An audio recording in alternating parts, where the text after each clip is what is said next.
Абай Құнанбайұлының 3-ші қара сөзі. Қазақтың бірінің біріне қаскүнем болмағының, бірінің тілеуін бірі тілеспейтұғынының, рас сөзі аз болатұғынының, қызметке таласқыш болатұғынының, өздерінің жалқау болатұғынының себебі не? Хәмма ғаламға белгілі данышпандар әлде қашан байқаған. Әрбір жалқау кісі қорқақ, қайратсыз тартады. Әрбір қайратсыз қорқақ мақтаншақ келеді. Әрбір мақтаншақ қорқақ ақылсыз, надан келеді. Әрбір ақылсыз надан арсыз келеді. Әрбір арсыз жалқаудан сұрамсақ, өзі тойымсыз, өнерсіз, ешкімге достығы жоқ жандар шығады. Мұның бәрі 4 аяқты малды көбейтеміннен басқа ойының жоқтығынан.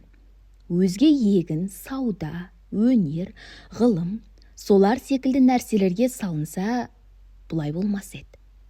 Әрбір мал іздеген малым көп болса, өзімдікі де, балаларым да малды болса екен дейді. Ал ол мал көбейсе, малшыларға бақтырмақ.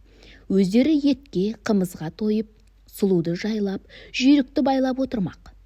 Қыстауы тарлық қылса, арызы жеткендік, сыйы өткендік, байлық қызметінен біреудің қыстауын сатып алмақ. Ептеп алмақ, тартып алмақ. Ол қыстауынан айырылған және біреуге тиіспек, я болмаса орынсыздығынан елден кетпек. Әр қазақтың ойы осы. Осылар біріне бірі достық ойлай ала ма? Кедей көп болса, ақысы кем болар еді. Малдан айырылғандар көбейсе, қыстауы босар еді деп, мен ананы кедей болса екен деп, ол мені кедей болса екен деп, әуелде ішімізбен қас сағындық. Әрберден соң сыртымызға шықты. Жауластық, дауластық, партияластық. Осындай қастарға сөзім өтімді болсын, және де ептеп мал жиюға күшім жетімді болсын деп, қызметке болыстық, билікке таластық. Сонан соң не момынның баласы бөтен жаққа шығып еңбек қылып мал іздемейді. Егін сауданың керегі жоқ болады. Өз басын өзі осындай таласпенен кісі көбейтеміз деп, партия жиғандардың бүгін біреуіне, ертең біреуіне кезекпен сатады да жүреді. Ұрылар тыйылмайды. Ел тыныш болса, оның ұрлығын ешкім сүйемес еді. Ел екі жар болған соң, кім антшы бақтап, арамдығын жақтап сүйеймін десе, соған жақ болып сүйеніп, бұрынғыдан ұрлығын әлденеше есе асырады. Елдегі жақсы адамдардың бәрінің үстінен бекер, өтірік шапты, талады деген әртүрлі уголовный іс көрсетіп арыз береді. Оған дознание тергеу шығарады. Өтірік көрмегенін көрдім деуші куәлар да әлде қашан дайындап қойылған. Бағанағы жақсы адам сайлауға жарамас үшін. Ол адам басын құтқармақ үшін жамандарға жалынса, оның да адамдығының кеткені. Егер жалынбаса, тергеулі, сотты адам болып, ешбір қызметке жарамай басы қатерге түсіп өткені. Ол болыс болғандар өзі қулық, арамдықпенен болыстыққа жеткен соң момынды қадірлемейді. Өзіндей арам, қуларды қадірлейді. Өзіме дос болып, жәрдемі тиеді деп, егер қас болса, бір түрлі өзіме де залал жасауға қолынан келеді деп. Осы күнде қазақ ішінде ісі білмес кісі білер деген мақал шықты. Оның мәнісі, ісіңнің түзулігінен жетпессің, кісіңнің амалшы, айлалығынан жетерсің деген сөз. 3 жылға болыс сайланады. Әуелгі жылы сені біз сайламадық па деп елдің бұлданғандығымен күн өтеді. 2-ші жылы кандидатпенен аңдысып күн өтеді. 3-ші жылы сайлауға жақындап қалып, тағы болыс болып қалуға болар ма екен деп күн өтеді.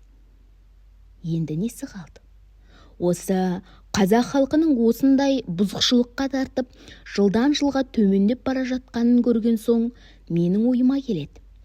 Халықтың болыстыққа сайлаймын деген кісі пәлен қадірлі орысша образование алған кісі болсын.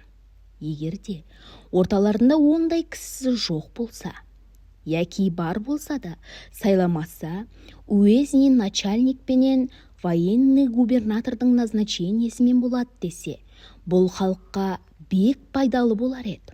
Оның себебі, әуелі қызмет құмар қазақ балаларына образование беруге ол да пайдалы іс. Екінші, назначениемен болған болыстар халыққа міндетті болмас еді, ұлықтарға міндетті болар еді. Уә және назначение қылғанда тергеуі, сұрауы барлығына қарамаса, өтірік арыз берушілер азаяр еді, бәлки жоғалар еді. Уә және әрбір болыс елде старшина басы бір би сайланғандық. Бұл халыққа көп залал болғандығы көрініп, сыналып білінді.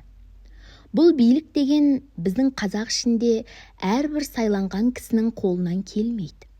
Бұған бұрынғы Қасым ханның қасқа жолын, Есім ханның ескі жолын, Әз-Дәуке ханның Күлтөбенің басындағы күнде кеңес болғанда жеті жарғысын білмек керек. Ол ескі сөздердің қайсы заман өзгергендікпенен ескіріп, бұл жаңа заманға келіспей тұғын болса, оның орнына татымды, толық билік шығарып, төлеу саларға жарарлық кісі болса керек еді. Ондай кісі аз, яки тіпті жоқ. Бұрынғы қазақ жайын жақсы білген адамдар айтыпты. Би екеу болса, дау төртеу болады деп. Оның мәнісі, тақ болмаса, жұп билер таласып, дау көбейте береді дегенмен айтылған сөз. Өйтіп бей көбейткенше, әрбір болыс елден толымды, білімді үш-ақ кісі билікке жыл кесілмей сайланса, олар түссе, жаманшылығы әшкере білінгендіктен түссе, әйтпесе түспесе, ол билерге даугер адамдар қалмай, екеуі екі кісіні билікке таңдап алып, үстіне біреуді посредникке сайлап алып біте берсе, егер оған да ынтымақтаса алмаса, бағанағы үш бидің біреуін алып, яки жеребемен сайлап алып жүгінсе, сонда дау ұзамай бітім болар еді.